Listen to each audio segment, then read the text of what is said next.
Class start हो गई है साहू जी, बस माइक पहन रहे थे ना, माइक पहनना भी जरूरी है। माइक नहीं पहनेगा तो आपके तक आवाज कैसे पहुंचेगी, समझ रहे हो?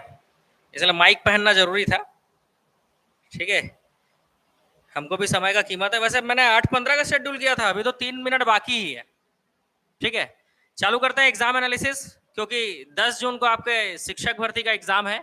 ठीक है, 2019 में आए हुए प्रश्नों को आपको किस तरह से डील करना था, वो चीजें आज हम देखेंगे। ठीक है, सबसे पहला प्रश्न आपको दिख ही रहा है यहाँ पे। ठीक है, सबसे पहला प्रश्न आपको यहाँ पर दिख रहा है कौन सा, कि शिक्षण अधिगम प्रक्रिया के दौरान छात्रों की प्रगति की जानकारी के लिए किए जाने वाले मूल्यांकन को क्या कहा जाता है। तो शिक्षण अधिगम प्रक्रिया के दौरान छात्रों की प्रगति की जानकारी के लिए किए जाने वाले मूल्यांकन को क्या कहा जाता है। तो देखो, आज के क्लास में हम वर्ग 2 को कवर कर रहे हैं। ठीक है, 2019 में जो पहले हम क्या कर रहे हैं, हमारे पास अभी 1 महीने का समय है, तो डेली हम क्या कर रहे हैं, पहले 2-4 दिन लगेंगे, प्रीवियस ईयर जो क्वेश्चन है 2019 के, वो पूरा हम सॉल्व करके देखेंगे, ताकि हमको क्या हो सके, एक एनालिसिस हमारा हो सके। इसीलिए आप देखिएगा हम क्या कर रहे हैं, हम एग्जाम एनालिसिस कर रहे हैं। एग्जाम एनालिसिस का सबसे पहला तरीका क्या होता है कि आप PYQ है ना, प्रीवियस ईयर क्वेश्चन जो है सबसे पहले आप बना लो। इसके बाद जो प्रैक्टिस सेट मैं आपको कराऊंगा, उस प्रैक्टिस सेट के थ्रू जो है आपको क्या होगा, और भी एनालिसिस समझ में आएगा, क्योंकि जो एनालिसिस आप यहां पर कर रहे हो, इसी से रिलेटेड प्रश्नों को हम एग्जाम एनालिसिस में देखेंगे, जो कि डेली इसी समय पे 8 बजे चलेगा। आज थोड़ा सा लेट हो गया है, 8:15 हो गया है आज, है ना, तो आज जो है 8:15 हो गया, लेकिन डेली 8 बजे आपका ये चालू हो जाएगा।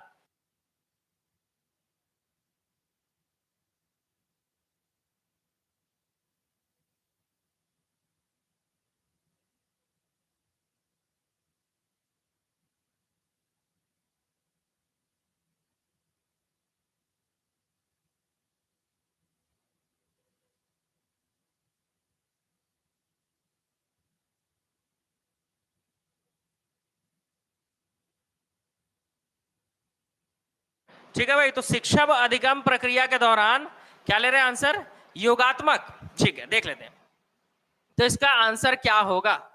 ठीक है, शिक्षण अधिगम प्रक्रिया के दौरान छात्रों की प्रगति की जानकारी के लिए किए जाने मूल्यांकन को क्या कहा जाता है। तो पहले मैं आपको थोड़ा सा एक्सप्लेन कर देता हूं, क्योंकि हम लोग एनालिसिस कर रहे हैं, तो कोई भी टॉपिक आ रहा है उसको थोड़ा सा जो है हम एक्सप्लेन करेंगे, उस टॉपिक को थोड़ा सा समझने की कोशिश करेंगे, उसके हिसाब से आप आंसर लेकर देखिएगा कि आपका आंसर सही आ रहा है कि नहीं। सबसे पहले शिक्षण अधिगम प्रक्रिया के दौरान छात्रों की प्रगति की जानकारी के लिए, छात्रों की प्रगति की जानकारी के लिए किया जाने वाला मूल्यांकन, इसमें से जो भी कहा जाता होगा, जो भी आंसर होगा, इसके तहत किया क्या जाता है। तो इसके तहत जांच किया जाता है, याद रखेंगे। शिक्षक जो है अध्यापन के द्वारा, अध्यापन के तहत क्या करते हैं, बच्चों का जांच करते हैं। क्या जांच करते हैं भाई, तो बच्चों में अभिवृत्ति, अभिमूर्तियों का जांच करते हैं, ज्ञान को किस सीमा तक उस बच्चे ने प्राप्त कर लिया है, इस चीज की जांच करते हैं।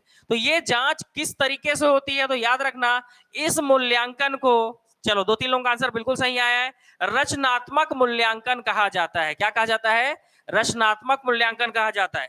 तो शिक्षण अधिगम प्रक्रिया के दौरान छात्रों की प्रगति की जानकारी के लिए किए जाने वाले मूल्यांकन को कहा जाता है, क्या कहा जाता है, रचनात्मक मूल्यांकन कहा जाता है। क्योंकि इसी मूल्यांकन के तहत अध्यापक जो है अध्यापन के दौरान बच्चों में उसने ज्ञान के किस सीमा को प्राप्त कर लिया है, इस चीज की वो जांच करते हैं।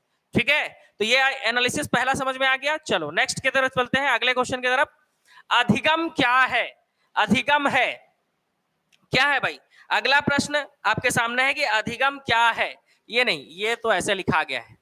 ठीक है, अधिगम क्या है, व्यवहार में परिवर्तन, अनुभव एवं अभ्यास का परिणाम है, व्यवहार में अपेक्षाकृत स्थायी परिवर्तन है। तो और चौथा ऑप्शन है उपरोक्त सभी। चौथा ऑप्शन क्या है, उपरोक्त सभी। तो देखो 2019 में ये जो प्रश्न आया था अधिगम है, तो अधिगम क्या है, तो 3 तरह के ऑप्शन दिए थे आपको। व्यवहार में परिवर्तन है, कि अनुभव एवं अभ्यास का परिणाम है, कि व्यवहार में अपने अपेक्षाकृत स्थायी परिवर्तन है, कि उपरोक्त सभी है। तो इन चारों चीजों में आपको आंसर लेना था। चलो, पारस राम साहू का आंसर आ गया भाई, इसका आंसर है डी। तो अधिगम क्या है, तो अधिगम ये चारों चीज है, व्यवहार में परिवर्तन, अनुभव एवं अभ्यास का परिणाम, और व्यवहार में अपेक्षाकृत स्थायी परिवर्तन। ठीक है, चलो इसके बाद आगे बढ़ेंगे। थर्ड क्वेश्चन आया हुआ था, एक प्रभावी विद्यालय अभ्यास क्या है। इसमें बताएंगे कि एक प्रभावी विद्यालय अभ्यास क्या है। तो ये तीसरा क्वेश्चन आया था जिसमें 4 ऑप्शन थे। निरंतर तुलनात्मक मूल्यांकन, निरंतर रूप से तुलनात्मक मूल्यांकन किया जाए, कि शारीरिक दंड दिया जाए, कि प्रतिस्पर्धी कक्षा ली जाए, या फिर व्यक्तिगत शिक्षा दी जाए। तो किस तरह से एक प्रभावी विद्यालय अभ्यास को पूर्ण किया जा सकता है। तो ये जो प्रश्न आया था, इस प्रश्न का आप जो है, मान लीजिए आपने प्रीवियस ईयर क्वेश्चन सॉल्व नहीं किया है, कोई दिक्कत नहीं है, हम जो है एनालिसिस के साथ इसको सॉल्व करेंगे। ठीक है, तो प्रभावी विद्यालय क्या है, अभ्यास में किसको विशेष महत्व दिया जाता है, ये आपका ऑप्शन डी। चलो बहुत बढ़िया, व्यक्तिगत शिक्षा, किसको, व्यक्तिगत शिक्षा को। तो एक प्रभावी विद्यालय अभ्यास में व्यक्तिगत शिक्षा को विशेष महत्व दिया जाता है, क्योंकि इसमें छात्रों की व्यक्तिगत भिन्नताओं का सम्मान करते हुए, इसमें छात्रों की व्यक्तिगत भिन्नताओं का, जो अलग अलग उनके अंदर भिन्नता है, अलग अलग उसके क्षमताओं का सम्मान करते हुए, उनकी अभिरुचियों, अभिवृत्तियों, योग्यता एवं क्षमता आदि को ध्यान में रखकर शिक्षण कार्य किया जाता है। तो जो उनकी जो क्षमता है, उनकी क्षमता को ध्यान में रखकर क्या किया जाता है, शिक्षण कार्य किया जाता है। तो इस तरह से एक प्रभावी विद्यालय अभ्यास क्या होता है, एक व्यक्तिगत शिक्षा है। ठीक है, तो एक प्रभावी विद्यालय अभ्यास में व्यक्तिगत शिक्षा को विशेष महत्व दिया जाता है। ठीक है, तो ये हो गया आपका तीसरा आंसर। अगला प्रश्न, बालकों की वृद्धि एवं विकास के अध्ययन का सबसे अच्छा तरीका कौन सा है। तो कोई भी बालक है, इसके वृद्धि एवं विकास के अध्ययन का सबसे अच्छा तरीका कौन सा है। मनोविश्लेषणात्मक विधि, तुलनात्मक विधि, विकासात्मक विधि, या सांख्यिकीय विधि। तो 4 तरह की विधियां हैं, एक है मनोविश्लेषणात्मक विधि, एक है तुलनात्मक विधि, एक है विकासात्मक विधि, और एक है सांख्यिकीय विधि। तो आप सोचिए कि आपने मान लीजिए प्रीवियस ईयर क्वेश्चन सॉल्व नहीं किया या कर भी लिया है, तो आप देखिए आपका आंसर सही आ रहा है कि नहीं। इसीलिए सबके सब जो है आंसर को टाइप जरूर करेंगे। ठीक है, तो चौथा जो है, इसका आंसर क्या ले रहे हैं, सबके सब ए ले रहे हैं। ठीक है, कुछ लोग बी भी बोल रहे हैं। सोचिए ये प्रीवियस ईयर का क्वेश्चन है, जो आपसे पूरा का पूरा बनना ही चाहिए था। ठीक है, तो बालकों के वृद्धि एवं विकास के लिए सबसे अच्छी विधि कौन सी है। तो सबसे अच्छी विधि जो है, सबसे अच्छी विधि, आप लोग ए और बी और सी में आंसर ले रहे हैं। सबसे अच्छी विधि जो है वो विकासात्मक विधि है। कौन सी विधि है, विकासात्मक विधि है। तो इस तरह से सबसे अच्छा तरीका जो है विकासात्मक विधि है इसमें, है ना। बालकों की वृद्धि एवं विकास के अध्ययन का सबसे अच्छा तरीका क्या है, विकासात्मक विधि है। क्योंकि इस विधि के तहत क्या किया जाता है, तो इसमें मानव विकास की विभिन्न अवस्था जो होती है, मानव विकास की कौन कौन सी अवस्था है भाई, तो शैशवावस्था है, बाल्यावस्था है, किशोरावस्था है, समझ रहे हो। उसके जो विभिन्न पक्ष होते हैं, शारीरिक विकास, मानसिक विकास, संवेगात्मक विकास, संज्ञानात्मक विकास, ये सारे विकास जो है इनका अध्ययन किया जाता है। इसीलिए बालकों के वृद्धि और विकास के अध्ययन का सबसे अच्छा तरीका विकासात्मक विधि होता है। तो कहीं ना कहीं विकास की अवस्थाओं से प्रश्न वर्ग 2 के एग्जाम में भी आता है। ठीक है, चलो नेक्स्ट प्रश्न देखते हैं।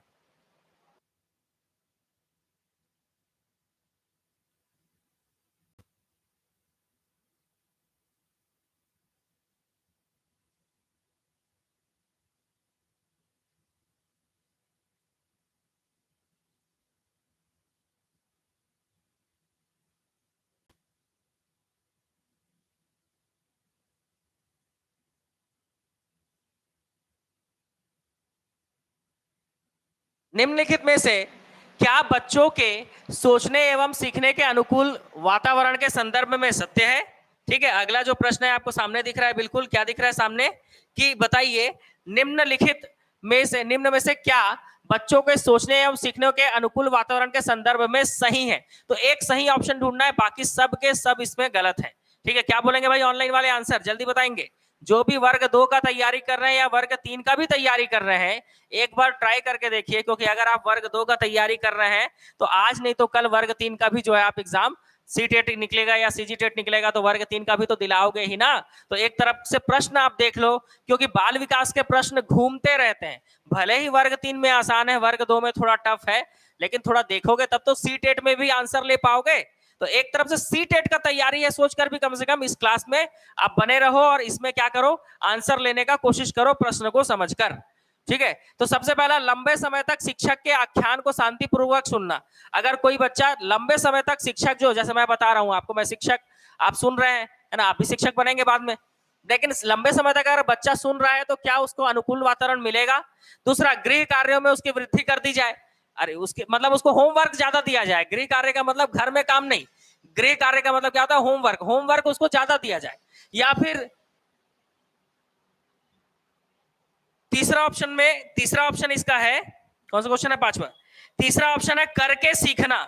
या तो उसको हर चीज को प्रैक्टिकल कराया जाए कि वो हर चीज को क्या करे, करके सीखे, या तो छात्रों को क्या सीखना है और कैसे सीखना है के विषय में कुछ निर्णय लेने की अनुमति दी जाए, है ना, कि कुछ हद तक क्या किया जाए, उनको अनुमति दिया जाए कुछ हद तक।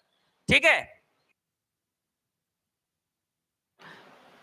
तो यहां पर पांचवा क्वेश्चन जो है, इसका आंसर सबके सब सी ले रहे हो, कुछ भी ले रहे हो। 10 जून को एग्जाम ही है, हाँ 10 जून को ही होगा, उसी का एनालिसिस कर रहे हैं भाई। सबसे पहले हम प्रीवियस ईयर क्वेश्चन बना रहे हैं और इसके बाद जो है हम क्या करेंगे, तो इसके बाद हम जो है सेट, बिल्कुल प्रैक्टिस सेट के हिसाब से एनालिसिस करना चालू कर देंगे। ठीक है, चलो इसका आंसर होगा डी।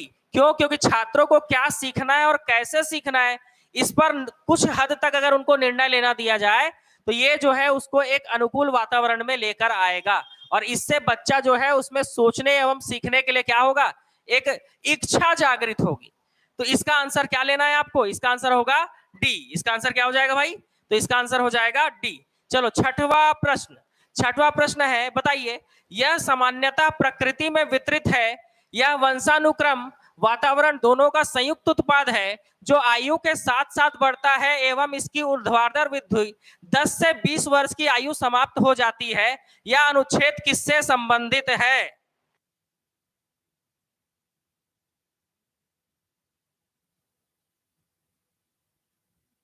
तो इसके 4 ऑप्शन है, ए बी सी डी, वृद्धि, विकास, बुद्धि या पारस्परिक क्रिया से।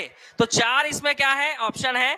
चारों ऑप्शन में आपको आंसर लेना है। तो क्या ले रहे हैं भाई ऑनलाइन वाले, ए या बी?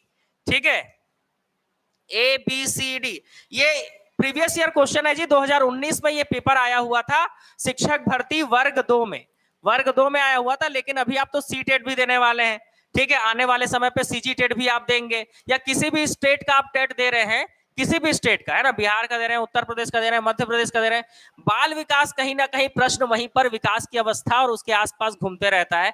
इसलिए हर प्रकार का प्रश्न आपको करने की जरूरत है ना। ऐसा जरूरी नहीं है कि ये वर्ग 2 का पेपर है तो आपके एग्जाम में इसके क्वेश्चन नहीं फंस सकते। अगर इसका सिलेबस आपके एग्जाम में लिखा होगा तो वो बिल्कुल आपके एग्जाम में फंसेगा।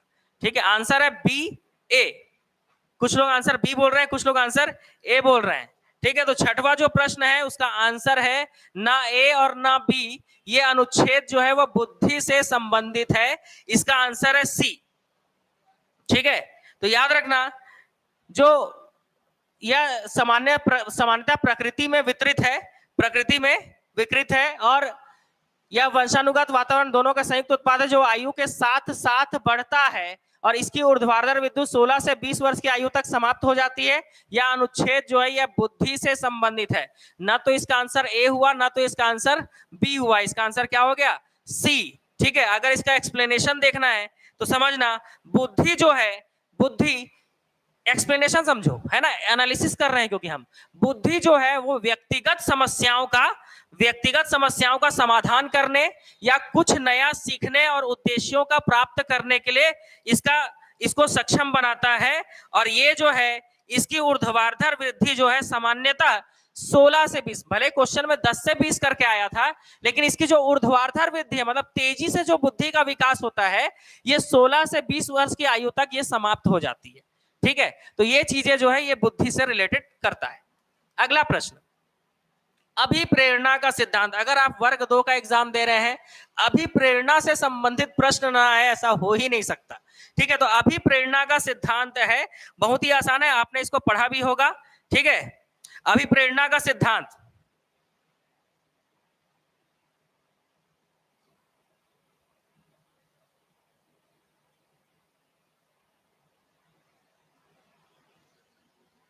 तो एक तरह से बालकों को निरंतर क्रियाशील बनाना है ना, अभिप्रेरणा कहा जाता है इसको। ठीक है, आपके आंसर लेंगे ए, बहुत बढ़िया।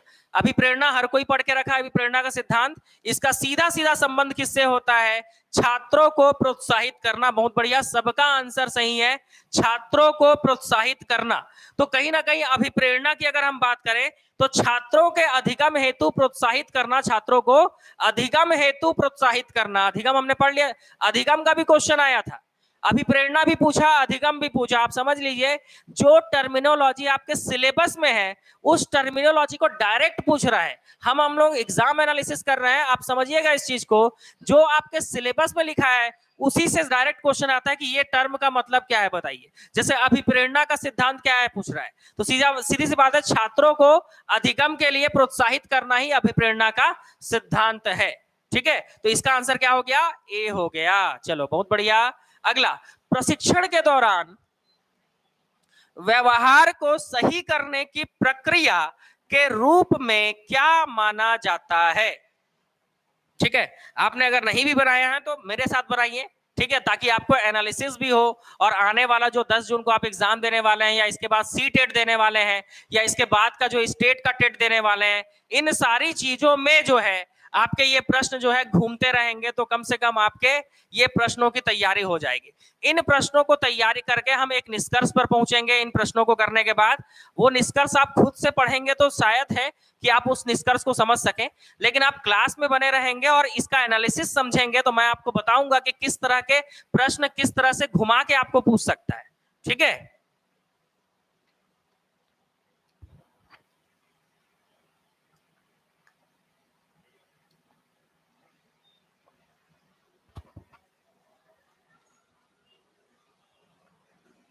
तो प्रशिक्षण के दौरान व्यवहार को सही करने की प्रक्रिया के रूप में क्या माना जाता है? तो व्यवहार को सही करने की प्रक्रिया के रूप में माना जाता है,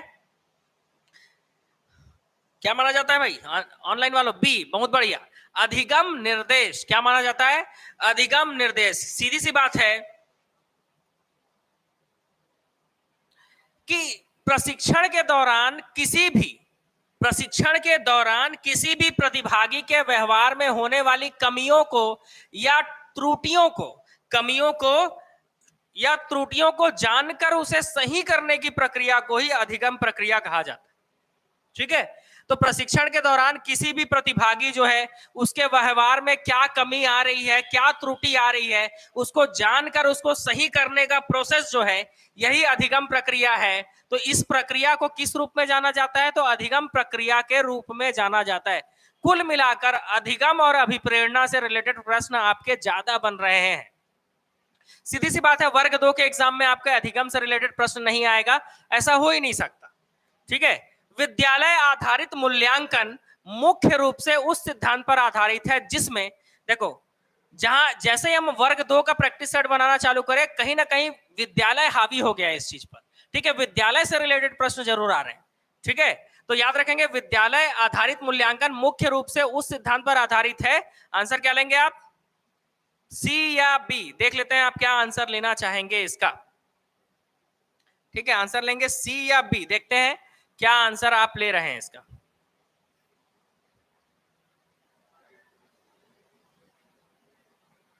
बी, सी, ए। चलिए ठीक है, आप अपने तरफ से आपने आंसर ले लिया है ना, 9th का। इसका आंसर होगा विद्यालय आधारित मुख्य रूप से उस सिद्धांत पर है जिसमें शिक्षक बाह्य परीक्षक की तुलना में अपने शिक्षार्थियों की क्षमताओं को बेहतर तरीके से जानते हैं। तो विद्यालय आधारित मूल्यांकन जो है ये किस सिद्धांत पर आधारित है? पहला ऑप्शन, जिसमें क्या हो, जिसमें जो शिक्षक है वो बाह्य परीक्षक की तुलना में अपने शिक्षार्थियों की क्षमताओं को बेहतर तरीके से जानता है। सीधी सी बात है, जो शिक्षक है वो अपने विद्यार्थी के बारे में तो जानता ही रहेगा कि उसकी क्षमता क्या है, क्योंकि बाहर से कोई अगर उसका टेस्ट ले रहा है तो उस टेस्ट में अगर वो अच्छा नंबर पा लिया तो वो अच्छा स्टूडेंट है, पढ़ने वाला स्टूडेंट है ना, ज्ञानी स्टूडेंट है। लेकिन अगर वो नंबर कम लाया तो अज्ञानी हो जाएगा। लेकिन जो शिक्षक है वो उस चीज को बेहतर तरीके से जानता है कि इसका जो है ज्ञान अच्छा है, लेकिन ये अच्छा परफॉर्म भले ही ना कर पाया हो, लेकिन इसका ज्ञान बहुत अच्छा है। ठीक है, तो ये जो है इसका आंसर क्या होगा, ए होगा, कि विद्यालय आधारित मूल्यांकन जो है मुख्य रूप से किस सिद्धांत पर कार्य करता है, किस सिद्धांत पर आधारित है, जहां पर शिक्षक जो है अपने शिक्षार्थियों को की क्षमता को बेहतर तरीके से जानते हैं। ठीक है, बेहतर तरीके से जानते हैं। चलिए आगे बढ़ेंगे। अगला प्रश्न, वर्ग 2 के प्रश्न थोड़े से टफ होते हैं, लेकिन हम जो है सॉल्व करेंगे और एक एनालिसिस पर पहुंचेंगे कि किस तरह से एग्जाम में आपको इसका आंसर लेना है। जैसे सामाजिक रूप से विचलित व्यक्ति विचलित होते हैं क्योंकि, बड़ा ही बेहतरीन प्रश्न है ना, समाजीकरण वाला चीज है कि सामाजिक रूप से जो है विचलित व्यक्ति विचलित हो जाते हैं, क्यों, है ना, क्योंकि उनका उचित रूप से सम नहीं होता, ये सामाजिक मानकों के अनुरूप नहीं होते, वे समूह में नहीं रहते, वे प्रभावी रणनीतियों का पालन नहीं करते। तो क्या आंसर लेंगे आप, इस चीज पे आप डिपेंड करेगा भाई, है ना, क्या आंसर आप लेंगे इस चीज पर अब ये चीजें जो है डिपेंड करेंगी, है ना आपकी। तो देख लेते हैं क्या आंसर लेंगे आप, है ना, तभी समझ में आ पाएगा आपके आंसर को देखते हुए। ठीक है, हाँ चलो, इसमें हम पहुंच गए हैं कि आपको आंसर क्या लेना है। चलिए, तो सामाजिक रूप से विचलित व्यक्ति विचलित होते हैं क्योंकि 10वां का बी, ये सामाजिक मानकों के अनुरूप नहीं होते। क्यों भाई, क्यों सामाजिक मानकों के अनुरूप नहीं होते, क्योंकि वो सामाजिक मानकों के अनुरूप जो है व्यवहार नहीं करते, इसीलिए वो सामाजिक रूप से विचलित हो जाते हैं। समाज बोलता है ये मत करो, वो उसी चीज को करना चाहता है, समाज बोलता है ये करो तो वो उस चीज को नहीं करना चाहता है। तो इस तरह से वो सामाजिक रूप से क्या हो जाता है, विचलित हो जाता है, क्योंकि वो समाज के मानकों को नहीं मानता। ठीक है, तो इसका सही आंसर हो जाएगा बी, इसका सही आंसर क्या हो जाएगा, बी। चलो अगला प्रश्न, एक समावेशी कक्षा में बच्चे निम्न में से किसका प्रदर्शन करते हैं। एक समावेशी, है ना, बड़ा ही आराम से समझिएगा प्रश्न, एक समावेशी कक्षा में बच्चे निम्न में से किसका प्रदर्शन करते हैं। क्या बोलेंगे आप, आंसर बताइए। विविध अधिगमकर्ताओं की बढ़ती स्वीकृति, प्रभावी संचार एवं सामाजिक कौशल, नैतिक एवं नीतिदायक सिद्धांतों का अधिगम विकास, या उपरोक्त सभी। ये जो है 4 ऑप्शन है आपके पास। तो समावेशी शिक्षा, समावेशी शिक्षा से आशय क्या है भाई, तो समाज के सभी वर्गों के बच्चों को शिक्षा की मुख्य धारा से जोड़ते हुए शिक्षा के समान अवसर उपलब्ध कराना। तो समावेशी शिक्षा किसको बोलते हैं, कि समावेशी शिक्षा उसे कहते हैं जिसमें समाज के सभी वर्गों के बच्चों को क्या करना, शिक्षा के मुख्य धारा से जोड़ते हुए उनको शिक्षा के लिए समान अवसर उपलब्ध कराना, इसको समावेशी शिक्षा कहा जाता है। और समावेशी कक्षा में बच्चे निम्न में से किसका प्रदर्शन करते हैं, ये पूछा गया है आपसे आंसर। तो विविध अधिगमकर्ताओं की बढ़ती स्वीकृति, प्रभावी संचार एवं सामाजिक कौशल, नैतिक एवं नीतिदायक सिद्धांतों का अधिकतम विकास। तो कई लोगों का आंसर यहाँ पर गड़बड़ा रहा है, लेकिन रामेश्वर, खेमलाल, है ना, भारती साहू और क्या है, ग्रामदेव, आप लोगों का आंसर सही है उपरोक्त सभी। इस प्रश्न का उत्तर है उपरोक्त सभी। ठीक है, क्यों भाई, क्यों ऐसा उपरोक्त सभी क्यों हो गया, क्योंकि एक समावेशी कक्षा में बच्चे जो है इन सभी चीजों का क्या करते हैं, प्रदर्शन करते हैं। ठीक है, शिक्षा की यह विचारधारा बिना किसी भेदभाव के शिक्षा देना और देश में उसकी प्रगति, है ना, देश की प्रगति में उनकी मानव संसाधन क्षमता के विकास एवं उपयोग से अभिप्रेरित होती है। ठीक है, इसलिए जो है एक समावेशी कक्षा में बच्चे जो है सभी इन सभी चीजों का प्रदर्शन करते हैं। एक सामाजिक कौशल, प्रभावी संचार होता है उनके मध्य, नैतिक एवं नीतिदायक सिद्धांतों का अधिकतम विकास होता है क्योंकि सभी वर्ग के बच्चे हैं, एक दूसरे के साथ नैतिकता से जुड़ते हैं, और विविध अधिगमकर्ताओं की बढ़ती जो है इसमें स्वीकृति बढ़ती है। ठीक है, तो ये चीजें जो है आपको ध्यान रखनी है यहाँ पर। ठीक है, फिर से मैं बता दूं, 30 दिन ही आपके पास है। 10 जून से आपका क्या होने वाला है, तो 10 जून से आपका जो है एग्जाम जो है 10 जून को एग्जाम होने वाला है। तो याद रखेंगे कि 30 दिन में जो है आपको कंप्लीट ये तैयारी कराने के लिए जो हमारे द्वारा क्रैश कोर्स लॉन्च किया गया है, इसके लिए आप क्या करेंगे, इसके लिए आप हमारे व्हाट्सएप नंबर पर हेलो सर मैसेज करेंगे। कॉल उठाने का समय नहीं होता है क्योंकि थोड़ा सा क्लासेस हम जो है अभी आप जान ही रहे हैं कि एसआई मेंस का भी डेट आ गया है, तो क्लासेस जो है back to back marathon class चलने वाली है, इसीलिए थोड़ा सा समय कम रहता है। तो आप व्हाट्सएप करके, इसमें व्हाट्सएप करेंगे तो हम आपको एप्लीकेशन का लिंक भेज देंगे और वहां पर सारी डिटेल्स दी हुई है। ठीक है, कुछ भी चीज पूछने की जरूरत नहीं है।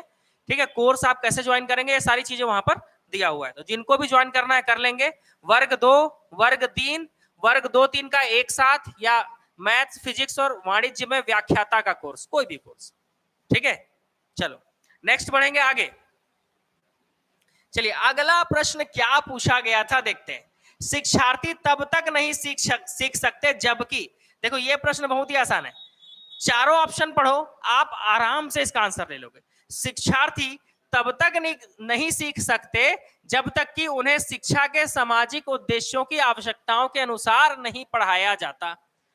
वे नहीं जानते कि पढ़ाए गए पाठ के निकट भविष्य की परीक्षा होगी। वे सीखने के लिए तैयार नहीं होते।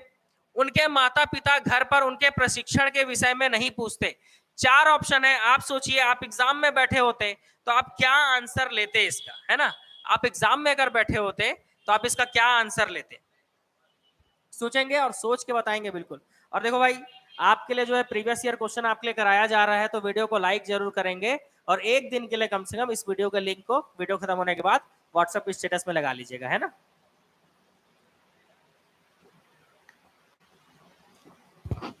तभी ये एनालिसिस आगे बढ़ेगा। जितना अच्छा व्यू जाएगा उतना एनालिसिस डेली चलेगा भाई, डेली हम एनालिसिस करेंगे। लेकिन एनालिसिस की शुरुआत प्रीवियस ईयर क्वेश्चन से होती है, उसके बाद में टॉपिक बाय टॉपिक जो है आपको इसको कवर कराऊंगा पूरा। ठीक है, चलो, तो इसका आंसर सबके सब ए में आंसर दे रहे हैं।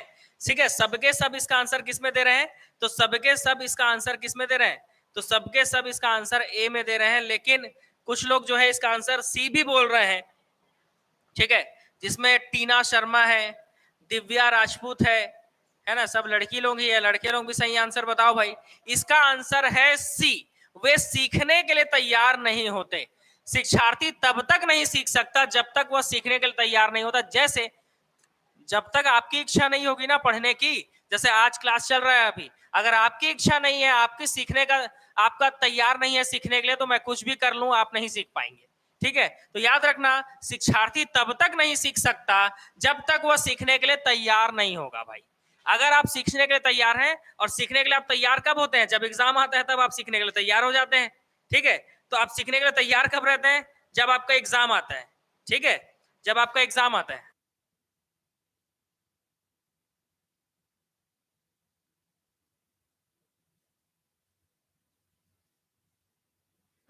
चलिए नेक्स्ट,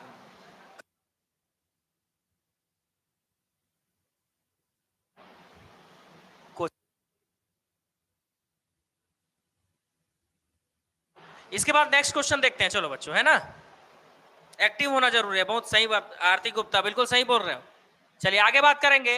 व्यक्तिगत शिक्षा कार्यक्रम पूर्ण रूप से आधारित होना चाहिए किस पर, छात्रों की आवश्यकताओं पर, पूर्व निर्धारित कार्यक्रम पर, जिले में उपलब्ध सेवाओं पर, सामान्य शिक्षक की अनुशंसाओं पर।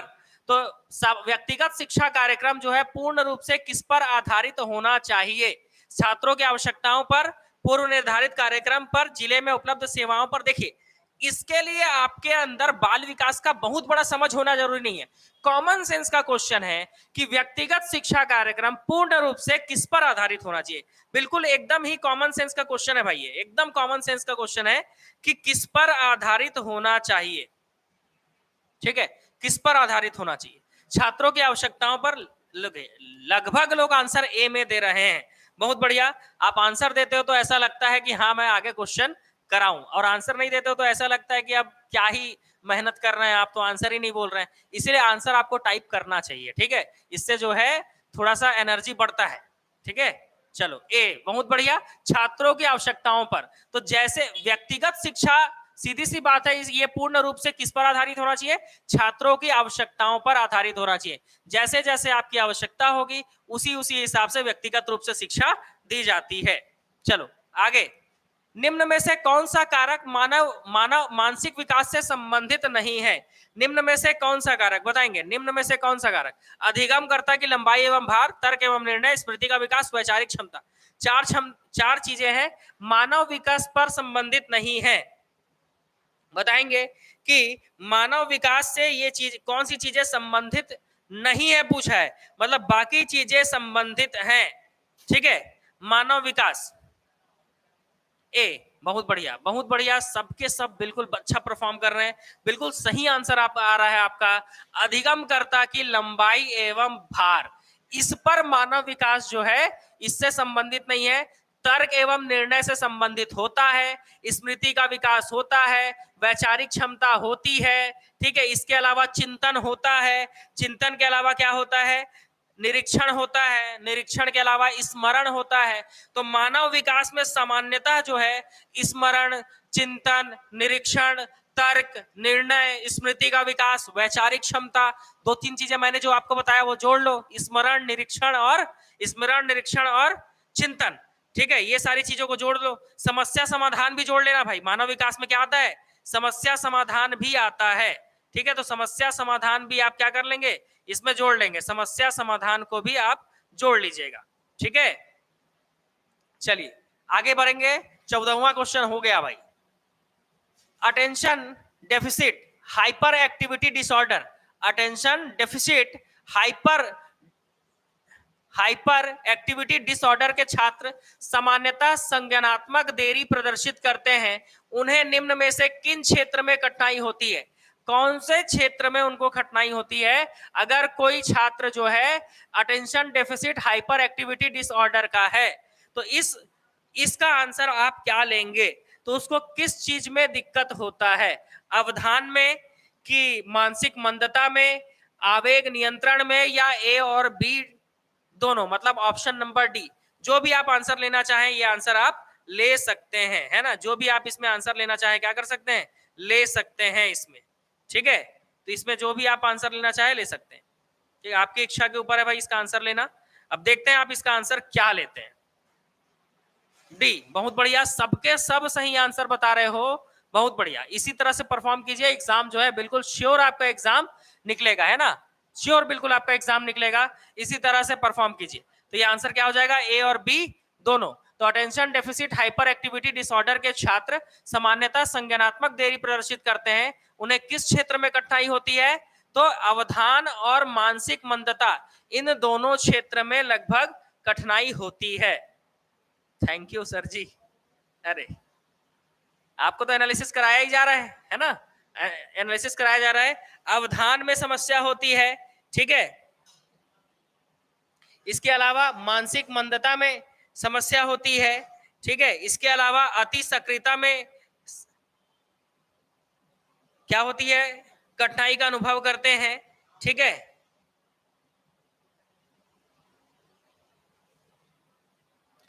एक चीज और याद रखना, इस चीज का विकास लड़कियों की अपेक्षा लड़कों में अधिक देखने को मिलता है, लड़कियों से ज्यादा लड़कों में देखने को मिलता है। सभी क्लास ज्वाइन करते हो? बहुत बढ़िया। नेक्स्ट, व्यापक मूल्यांकन का क्या तात्पर्य है? व्यापक मूल्यांकन का तात्पर्य बताइए। कई बिंदुओं का एक साथ मूल्यांकन, या शिक्षक के समूहों द्वारा मूल्यांकन, विद्यार्थियों के विकास, शैक्षिक एवं सह शैक्षिक पहलुओं का मूल्यांकन, या लंबे समय तक लगातार कई परीक्षण। तो इसको थोड़ा सा जो बाल विकास पढ़ा है ना वो इसका आंसर बता सकता है कि इसका आंसर क्या होगा, ठीक है। इसका आंसर क्या होगा, ठीक है। तो व्यापक मूल्यांकन का तात्पर्य किस चीज से है? तो व्यापक मूल्यांकन का तात्पर्य कई बिंदुओं का एक साथ मूल्यांकन, या शिक्षकों के समूह द्वारा मूल्यांकन, विद्यार्थियों के विकास, शैक्षिक एवं सह शैक्षिक पहलुओं का मूल्यांकन, या लंबे समय तक लगातार कई परीक्षण। चलिए बताइए क्या होगा आंसर। लगभग सब लोग एक साथ आंसर दे रहे हैं कि विद्यार्थियों के विकास, शैक्षिक एवं सह शैक्षिक पहलुओं का मूल्यांकन। तो विद्यार्थियों का जो विकास है उसमें शैक्षिक और सह शैक्षिक पहलुओं का मूल्यांकन करना ही व्यापक मूल्यांकन कहलाता है। इसको एक्सप्लेन करने की जरूरत नहीं है, ठीक है। ये सीधा आप इसका सीधा आंसर इसका ले सकते हैं। चलिए अगले प्रश्न की ओर आते हैं। 17वां प्रश्न आज का 17वां प्रश्न, निम्नलिखित में से कौन सा कारक कक्षा में सीखने का समर्थन करता है। इसमें से कौन सा ऐसा कारक है जो कक्षा में सीखने का समर्थन करता है। 4 ऑप्शन आपके सामने है, पढ़िए और बताइए क्या कि कक्षा में सीखने का ऐसा कौन सा इसमें कारक है जो कक्षा में सीखने का समर्थन करता है।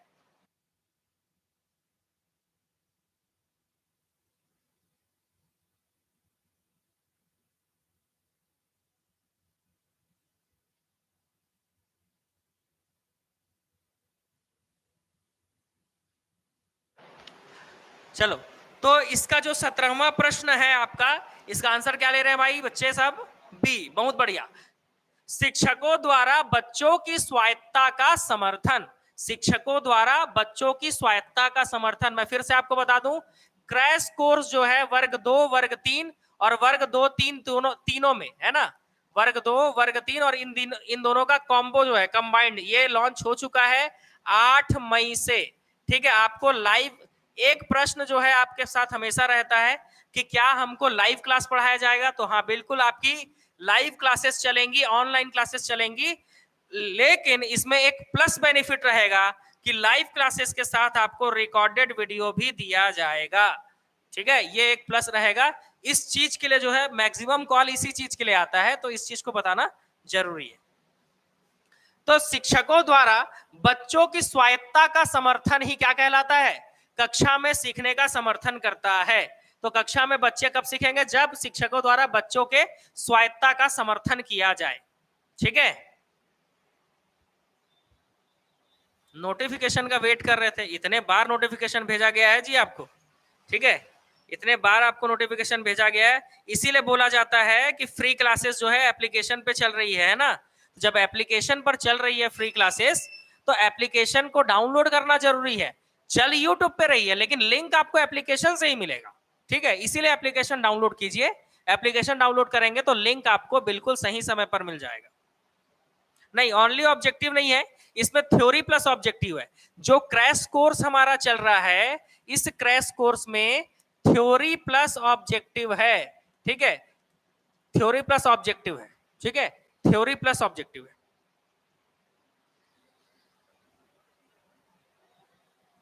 हिंदी की क्लास भी 8:30 बजे चालू कर दिया गया है। स्वायत्तता का अर्थ क्या होता है, छूट होता है जी, छूट, थोड़ी बहुत छूट दे देना। स्वायत्तता का अर्थ पूछ रहे हैं आप, इसका मतलब उनको क्या करना, थोड़ा सा क्या कर देना, छूट दे देना, उन्हें स्वगति से आगे बढ़ने के अवसर दे देना कि वो अपने गति से आगे बढ़े। जैसे मान लीजिए मैथ्स का क्वेश्चन बना रहा है वो बच्चा, अब आप उसको 1 मिनट के लिए 1 मिनट में बनाने के लिए फोर्स कर रहे हैं, लेकिन वो जो है अपने गति से आगे बढ़ेगा तब ना 1 मिनट में पहुंचेगा।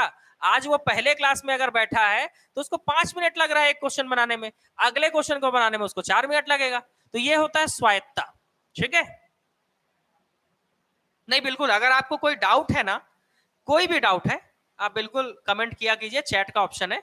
किसी भी टर्म में कोई भी डाउट है आप डायरेक्ट पूछिए, कोई दिक्कत नहीं, ठीक है। बिल्कुल चिंता मत कीजिए।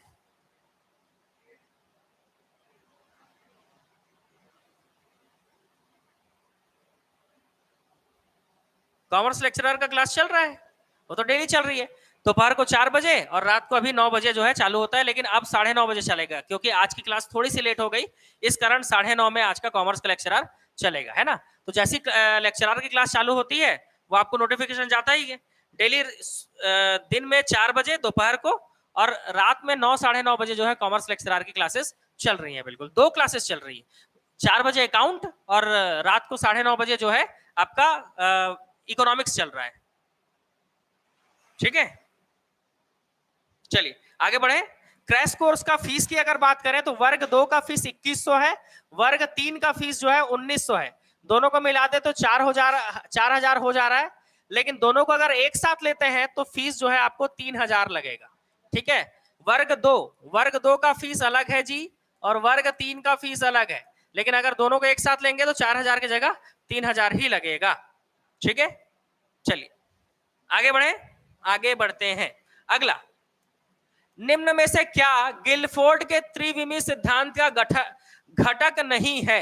तो गिलफोर्ड का त्रिविमीय सिद्धांत का घटक नहीं है, तो कहीं ना कहीं जो मनोवैज्ञानिक होते हैं, ठीक है, उनसे रिलेटेड प्रश्न आता ही है ना, तो उनसे रिलेटेड प्रश्न जो है वो आता ही है। तो निम्न में से क्या गिलफोर्ड के त्रिविमीय सिद्धांत का घटक नहीं है, पूछा जा रहा है आपसे। ऑप्शन नंबर सी ले रहे हैं आप आंसर, 18 का सी ले रहे हैं, कुछ लोग ए भी ले रहे हैं। आप अपनी इच्छा से आराम से आंसर लीजिए। ठीक है, सबसे पहले जेपी गिलफोर्ड जो है वो किससे संबंधित है? तो बुद्धि परीक्षण से संबंधित है। किससे संबंधित है? बुद्धि परीक्षण से संबंधित है। चलो सबके सब आंसर देंगे। इन्होंने मानव बुद्धि को प्रकाश में लाने के लिए, मानव बुद्धि के प्रमुख तत्वों या कारकों को प्रकाश में लाने के लिए ही त्रिविमीय सिद्धांत दिया था। ठीक है, और इन त्रिविमीय सिद्धांत में जो है ये बुद्धि, जो मुख्य रूप से 3 मानसिक योग्यताओं के आधार पर, मुख्य रूप से 3 मानसिक योग्यताओं के आधार पर जो बुद्धि संरचना है उसकी, उसमें इन्होंने क्या क्या दिया था? विषय वस्तु, जिसको सामग्री कहते हैं, संक्रिया जो कि क्रियान्वयन होता है, और तीसरा उत्पाद। तो क्रियान्वयन, उत्पाद और सामग्री मतलब विषय वस्तु, क्रियान्वयन, उत्पाद और सामग्री मतलब विषय वस्तु होता है। तो ये तीनों तो नहीं होगा, क्योंकि इसके तीनों सिद्धांत में ये तीनों है। मतलब क्या नहीं है? तो क्षमता नहीं है। तो आंसर क्या लेंगे? बी। तो जितने लोग भी बी बता रहे हैं बहुत ही बेहतरीन है ना, आपने जो है इस मनोवैज्ञानिक के बारे में पढ़ा है, इसीलिए आप इसका आंसर बता पा रहे हैं। ठीक है, तो फिर से गिलफोर्ड ने मानसिक जो बुद्धि, मानसिक योग्यता होती है उसके आधार पर, ठीक है, मानसिक योग्यता के आधार पर बुद्धि संरचना को त्रिविमीय सिद्धांत बताया, जिसमें उसने पहला क्या बोला? विषय वस्तु मतलब सामग्री। दूसरा उसने क्या बोला? तो दूसरा उसने बोला संक्रिया, संक्रिया मतलब क्रियान्वयन। ठीक है, और तीसरा बोला प्रोडक्ट, उत्पाद। तीसरा क्या बोला उन्होंने? तीसरा बोला उसने उत्पाद बोला उन्होंने। ठीक है, चलिए अगले इसकी बात करते हैं हम। देखो जिस समय मैं क्लास ले रहा हूं ना, इस समय बच्चों एक चीज याद रखना कि इस समय मेरे पास क्लास लेते समय कॉल उठाने का समय बिल्कुल भी नहीं होता है। मैं क्लास लूंगा कि कॉल उठाऊंगा। ठीक है, और जो जानकारी आपको चाहिए वो टीम मेंबर्स अगर फोन उठा भी ले ले तो आपको उतने अच्छे से जानकारी मिल नहीं पाएगी। ठीक है, मतलब जानकारी तो मिलेगी लेकिन हो सकता है आप उस चीज से सेटिस्फाई ना हो। ठीक है, और आप ये दोस्त लगा सकते हैं हमारे ऊपर की जानकारी सही से नहीं देते हैं, इसलिए कॉल जो है मैं ही रिसीव करता हूँ, क्लास खत्म होने के बाद रिसीव करूंगा। ठीक है, क्लास खत्म होने के बाद उठाऊंगा। ठीक, चलो 12 वर्षीय बालक की सर्वाधिक संभावना क्या है? 12 वर्षीय बालक की सर्वाधिक संभावना क्या है? समन्वय में कठिनाई, वयस्कों को प्रसन्न करने संबंधित चिंता, अपनी रुचियों को सीमित करना, साथी अनुमोदन के लिए उत्सुकता। तो बताइए 12 वर्षीय जो बच्चा है, सीधी सी बात है बाल्यावस्था में है वो। ठीक है, तो ऐसी अवस्था में वो कहां जाना चाहेगा? सीधी सी बात है, आज ही इसका क्लास लगा है और इससे रिलेटेड आज हमने प्रश्न बनाया भी है आज के मॉर्निंग के बाल विकास के क्लास में। ठीक है, तो ये साथी अनुमोदन की उत्सुकता याद रखेंगे। 12 वर्षीय बालक की सर्वाधिक संभावना क्या होगी? सबके सब सही आंसर बता रहे हैं, बहुत बढ़िया। साथी अनुमोदन के लिए उत्सुकता। चलो, एक बच्चा सदैव दूसरे बच्चे के प्रति सहानुभूति रखता है, यह कैसी आदत है? एक बच्चा जो है वो सदैव दूसरे बच्चे के प्रति सहानुभूति रखता है, यह कैसी आदत है? विचारात्मक, संवहनीय, ये संवेगात्मक या नैतिक? बड़ा सोच समझ के आंसर बताइएगा जी, इसमें सोच समझ के बताइएगा।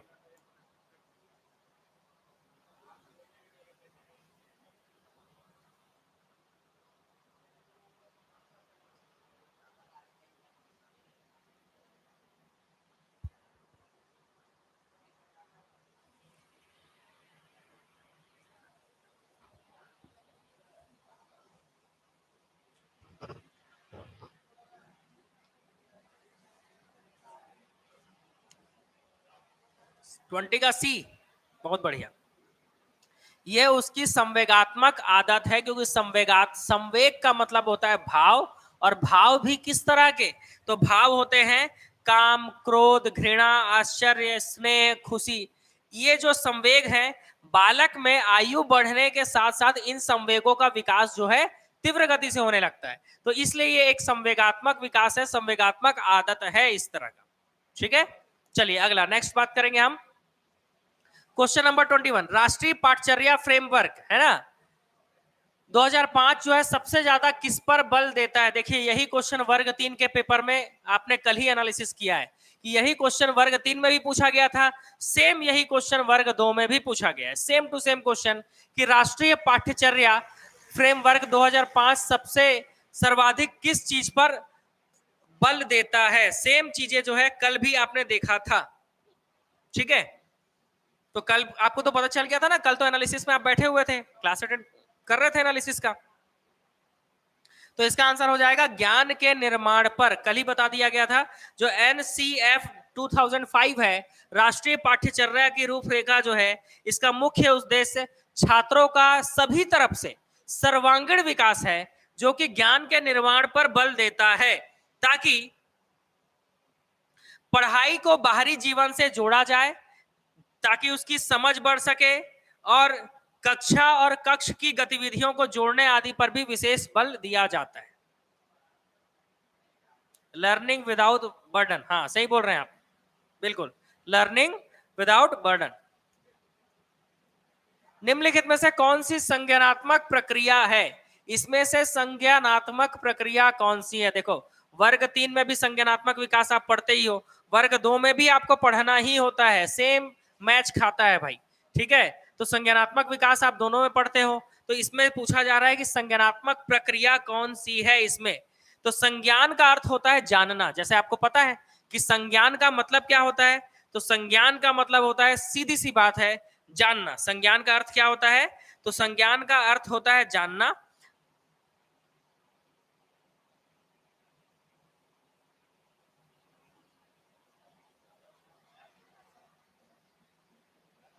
सी लेंगे आंसर, 22 का सी। बहुत बढ़िया, जितने लोग आंसर सही ले रहे हैं, बिल्कुल सही ले रहे हैं आप, संज्ञानात्मक विकास पढ़कर रखे हैं। आंसर क्या हो जाएगा? सोचना हो जाएगा। आंसर क्या हो जाएगा भाई? सोचना हो जाएगा, क्योंकि सोचना जो है, सोचना, विचारना, अनुप्रयोग करना, विश्लेषण संश्लेषण करना, चिंतन और प्रत्यक्षीकरण, ये सब चीज है, ये सब जो है संज्ञानात्मक प्रक्रिया के अंतर्गत आते हैं। तो सोचना के अलावा भी बहुत सारी चीजें आती हैं, जैसे समग्रता, अनुप्रयोग, विश्लेषण, संश्लेषण, चिंतन, प्रत्यक्षीकरण, ये सब जो है संज्ञानात्मक प्रक्रिया के अंतर्गत आते हैं। ठीक है, चलिए आगे।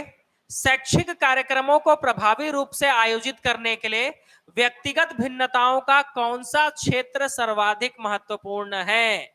ठीक है, शैक्षिक कार्यक्रमों को प्रभावी रूप से आयोजित करने के लिए व्यक्तिगत भिन्नताओं का कौन सा क्षेत्र सर्वाधिक महत्वपूर्ण है, यह है प्रश्न अगला। बताइए क्या है इसका उत्तर? सबके सब इसका आंसर देंगे? ठीक है, सबके सब जो है इसका आंसर देंगे भाई।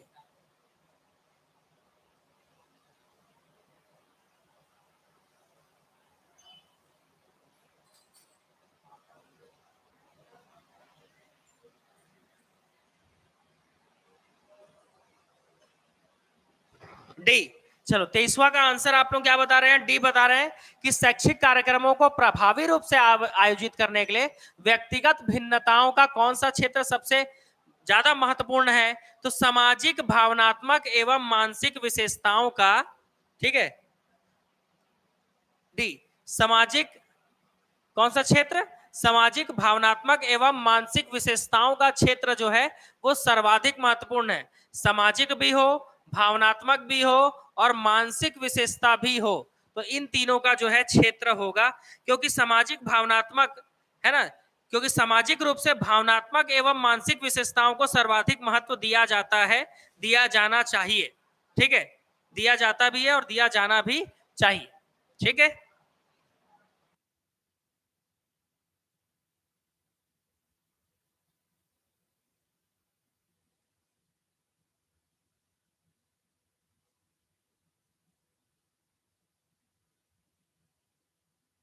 चलो बच्चों, अगले प्रश्न का आंसर बताइए आप कि विकलांग बच्चों को, है ना, विकलांग बच्चों के लिए शिक्षा का प्रावधान किया जा सकता है। विकलांग बच्चों के लिए शिक्षा का प्रावधान किया जा सकता है किस माध्यम से? A B C D, 4 option है, आंसर लीजिए, है ना।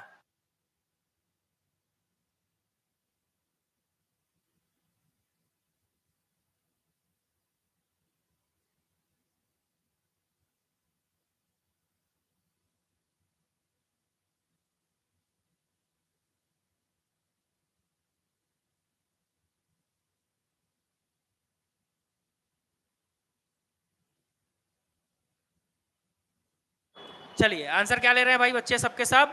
बी, बहुत बढ़िया। सबका आंसर जो है सही है कि विकलांग बच्चों के लिए शिक्षा का प्रावधान समावेशी शिक्षा के माध्यम से किया जा सकता है। समावेशी शिक्षा मतलब सभी वर्ग के बच्चों को शिक्षा के समान अवसर देना। ठीक है,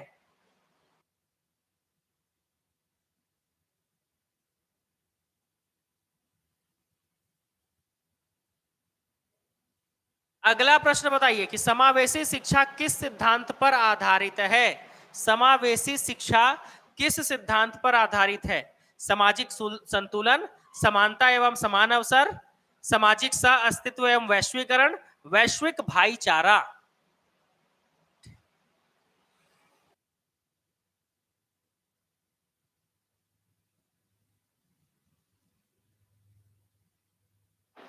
ठीक है,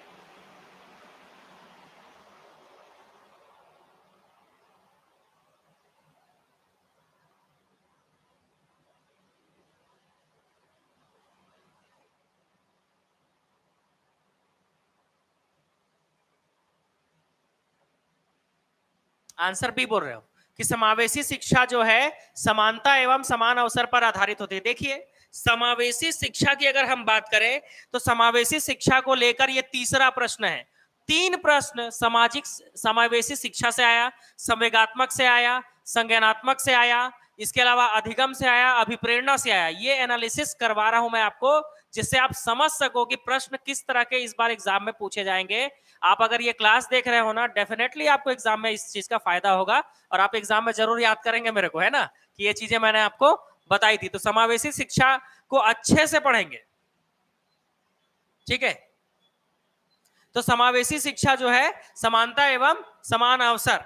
ठीक है, चलिए, एक चिकित्सक का पुत्र एक कुशल चिकित्सक बनता है, यह किसका उदाहरण है? जैविकी आनुवांशिकता का, सामाजिक आनुवांशिकता का, सहज प्रवृत्ति हस्तांतरण का, या उपरोक्त सभी?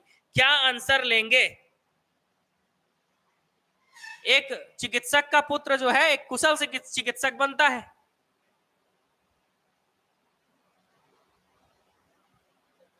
ऑब्जेक्टिव सीडीपी चाहिए, बिल्कुल। ऑब्जेक्टिव सीडीपी जो है रेडी हो गया है, बस आज या कल में लॉन्च कर देंगे, ऑर्डर कर लीजिएगा, 1 सप्ताह में पहुंच जाएगा आपके पास। ठीक है, ऑब्जेक्टिव जो सीडीपी ही नहीं, सीडीपी के साथ हिंदी, हिंदी के साथ मैथ्स, इंग्लिश और जीके पूरा रेडी हमने कर दिया है, साथ में कंप्यूटर भी। ठीक है, बस कल या परसों लॉन्च करेंगे, एक ऑर्डर कर लीजिएगा, मंडे को ऑर्डर, मंडे तक ऑर्डर कर लीजिएगा, सैटरडे तक आपके पास पहुंच जाएगा। ठीक है, तो हम लोग सोच रहे हैं जितना ऑर्डर आएगा एक बार में भेज देंगे, उसके बाद ऑर्डर नहीं लेंगे। ठीक है, चलो, आंसर क्या है? सी। आप बोले सहज प्रवृत्ति हस्तांतरण, कुछ लोग कर रहे हैं। अभी प्राइस डिक्लेयर नहीं करूंगा, मैं डिक्लेयर करूंगा प्राइस एनालिसिस में भी बताऊंगा, अभी तो डेली एनालिसिस चल रहा है ना, बता दूंगा बिल्कुल। जब वो पेज काउंट होता है उसके हिसाब से प्राइस आपका बताया जाएगा, जैसा प्राइस रखा जाएगा, है ना, पेज के हिसाब से। चलो, कुछ लोगों का आंसर आ रहा है सी, कुछ लोगों का आंसर आ रहा है डी। आप समझ रहे हो, आप वर्ग 2 का एग्जाम देने वाले हो, सीटेट का एग्जाम देने वाले हो। क्वेश्चन है, एक चिकित्सक का पुत्र एक कुशल चिकित्सक बनता है क्योंकि सामाजिक अनुवांशिकता जो है, ये सामाजिक अनुवांशिकता का उदाहरण है। किसका उदाहरण है? सामाजिक अनुवांशिकता का उदाहरण है भाई, है ना, क्योंकि उस चीज को वो सीखता है, उसी माहौल में रहता है। ठीक है, चलो, बहुत बढ़िया। अगला, बच्चे किस प्रकार सीखते हैं, इस संदर्भ में कौन सा कथन सत्य नहीं है? बच्चे किस प्रकार सीखते हैं, इस संदर्भ में कौन सा कथन सत्य नहीं है? ठीक है, 27वां प्रश्न आपके सामने है। बच्चे किस प्रकार से सीखते हैं, ये कौन सा कथन सही नहीं है? क्या लेंगे? 27वां का आंसर। बहुत ही धूमधाम से आप सभी के सब आंसर बता रहे हैं। जितने भी लोग जुड़े हैं, मेरी ये कामना है बिल्कुल दिल से कि आप लोग का सभी का सिलेक्शन हो जाए भाई, बिल्कुल। तो बच्चे केवल कक्ष में सीखते हैं, ये सही नहीं है। बच्चे तब सीखते हैं जब संज्ञानात्मक रूप से तैयार हो। बच्चे विविध प्रकार से सीखते हैं, किसी भी तरीके से सिखाते हैं उनको हम। बच्चे सीखते हैं जब वो स्वाभाविक रूप से प्रेरित हो। तो ये तीनों आंसर सही है, पहला वाला आंसर गलत है। ठीक है, चलो अगली बात करेंगे, अगले प्रश्न की। योगात्मक मूल्यांकन से क्या आशय है, बताइए। योगात्मक मूल्यांकन शिक्षण अधिगम प्रक्रिया के दौरान प्रदर्शन को देखना, प्रारंभ में ही उपलब्धि का स्तर प्राप्त करना, प्रेरक उद्देश्यों के लिए सीखने के परिणामों का निर्धारण करना, एकेडमिक सत्र की समाप्ति के बाद प्रदर्शन अंतर ज्ञात करना। ठीक है, तो ये चार चीजों को आपको ध्यान देना है। इन चार में योगात्मक मूल्यांकन क्या होता है? देखो, ये मूल्यांकन जो है, रचनात्मक मूल्यांकन से प्रश्न आया था, याद करो, पहला ही प्रश्न था, पहला ही प्रश्न था। तो ये मूल्यांकन वाला जो चीज है ना, इससे 3-4 प्रश्न हमको देखने को मिल गए। तो ये मूल्यांकन वाला चीज अच्छे से पढ़िएगा, समावेशी अच्छे से पढ़िएगा, संज्ञानात्मक अच्छे से पढ़िएगा। क्या बोल रहे हो? आंसर डी, 28 का डी। चेक कर लेते हैं आपका आंसर सही है कि नहीं। 28 का डी। एक योगात्मक मूल्यांकन जो है एकेडमिक सत्र की समाप्ति के बाद प्रदर्शन अंतर ज्ञात करना होता है। बिल्कुल सही, सबके सब सही जो है आंसर बता रहे हैं। Summative assessment end of examination, बिल्कुल सही बोल रहे हैं आप। ठीक है, बिल्कुल सही बोल रहे हैं। चलिए अगला बात करेंगे, 28वां के बाद 29वां। निम्नलिखित में से कौन सी बाल्यावस्था की विशेषता नहीं है? फिर वही बात है ना, बाल्यावस्था, विकास की अवस्था से प्रश्न नहीं आएगा, ऐसा हो ही नहीं सकता। तो 30 में से 28 बिल्कुल सही करके आना है, ये टारगेट करके चलना है कि 30 में से 28 बिल्कुल सही होने चाहिए। अभी पूरा पूरा सही करने के लिए 1-2 साल से मेहनत कर रहे होते तब तो जी। उच्च गति से सीखना, जिज्ञासु प्रवृत्ति, अनुकरण द्वारा सीखना और ध्यान की प्रक्रिया। तो सीधी सी बात है, सीधा पता चल रहा है कि ध्यान की प्रक्रिया नहीं होगा, तो यही आंसर होगा, क्योंकि बाल्यावस्था में हमको ध्यान थोड़े ना करना होता है ना। बाल्यावस्था वैसे भी कब से कब तक की होती है? 5, 6 से 12, 13। ठीक है, इस अवस्था में हम ध्यान थोड़े ना लगाते हैं। उच्च गति से सीखते हैं, जिज्ञासु प्रवृत्ति होती है, अनुकरण। ये क्वेश्चन आज के क्लास में कराया गया है मॉर्निंग में आज यही टॉपिक चल रहा था, बाल्यावस्था, शैशवावस्था और किशोरावस्था। ये टॉपिक, ये क्वेश्चन कराया गया, मेरे को याद आ गया भाई। आज मॉर्निंग के क्लास में मैंने ये क्वेश्चन आपको कराया है। ठीक है, जो बच्चे ज्वाइन किए हुए हैं आपको पता है, क्रैश कोर्स जिन्होंने ज्वाइन किया हुआ है। एक उद्देश्य परक मूल्यांकन में निम्नलिखित विशेषताएं होनी चाहिए। कौन सी विशेषताएं होनी चाहिए एक उद्देश्य परक मूल्यांकन में? देखिए, मूल्यांकन से रिलेटेड चौथा या पांचवा प्रश्न है भाई ये। तो मूल्यांकन से रिलेटेड एकदम अच्छे से तैयारी करके जाएंगे। मैं तो आपको क्रैश कोर्स में बिल्कुल जोरदार पढ़ाऊंगा मूल्यांकन को, ठीक है, लेकिन ऑब्जेक्टिव के साथ पढ़ाऊंगा आपको। लेकिन अगर आप सेल्फ स्टडी कर रहे हैं तो खुद से जो है आप एनालिसिस, अगर यहाँ पर आप इस वीडियो को देख रहे हैं तो कुछ तो आपको फायदा होना चाहिए। ठीक है, ठीक है।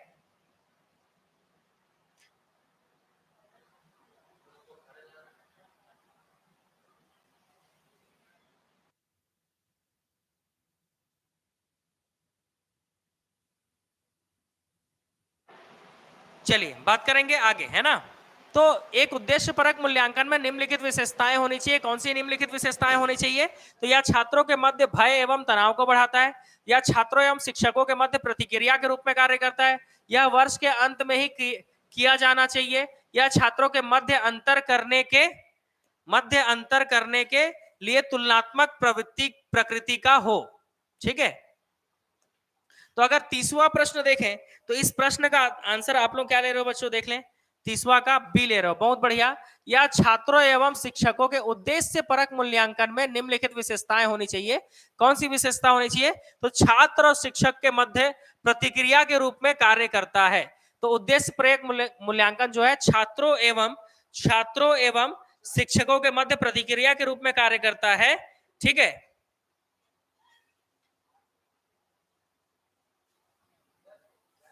क्योंकि इसमें शिक्षण के दौरान जो है शिक्षक कितना सफल रहा और छात्रों की कठिनाइयों के स्तर को समझते हुए, उनकी समस्याओं को, उनकी कठिनाइयों को ध्यान में रखते हुए उनकी कठिनाइयों का ऑपरेशन कर देते हैं, उपचार करते हैं भाई। तो उपचारात्मक शिक्षण की व्यवस्था कर उनकी अधिगम कठिनाइयों को दूर किया जाता है। ठीक है,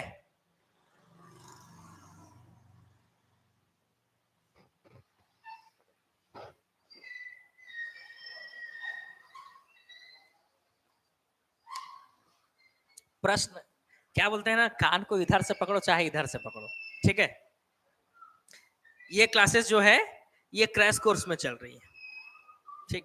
आप बात घुमा के भी पूछोगे ना तो भी आंसर मैं वही दूंगा।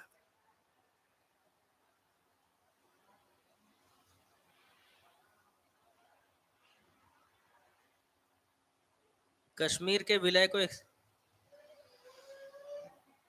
चलिए चलिए ठीक है।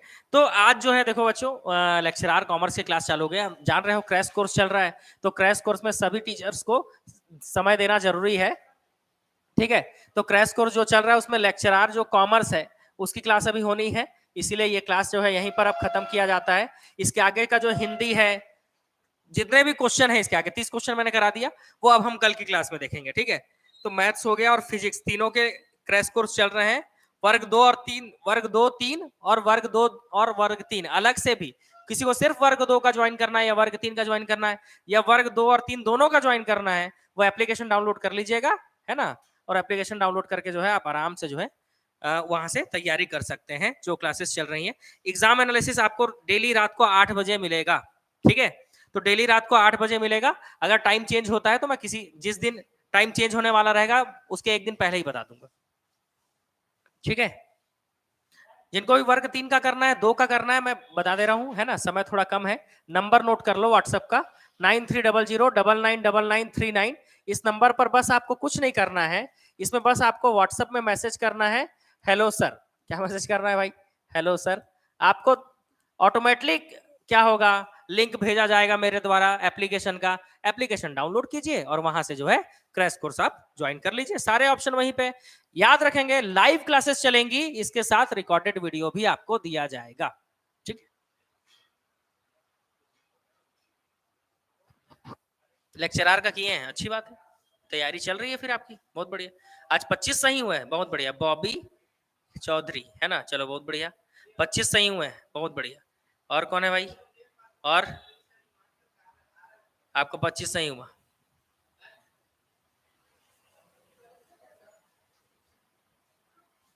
सीडीपी के लिए कोई ऐसा एक बुक ही नहीं है जिसमें आपके सिलेबस का पूरा टॉपिक मिल जाए, सब में अलग अलग चीजें हैं, ठीक है।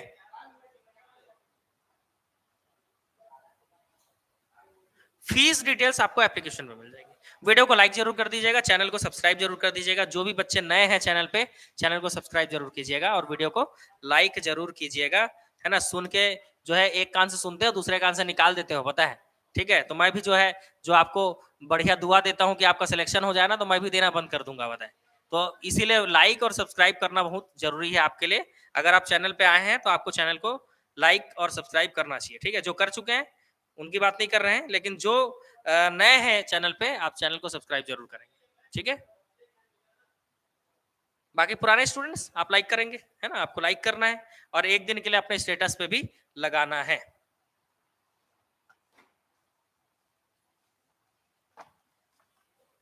आज का क्लास खत्म। इसके आगे का एनालिसिस हम कल करेंगे, डेली एनालिसिस चालू करेंगे, ठीक है। इसके आगे का एनालिसिस हम कल करेंगे। वेरी हेल्पफुल क्लास, हाँ। क्लास आपके लिए हेल्पफुल ही रहेगी, ये एनालिसिस आपको एग्जाम में सिलेक्शन दिलाने के लिए है, ठीक है। तो ये क्लास हेल्पफुल रहेगी ही।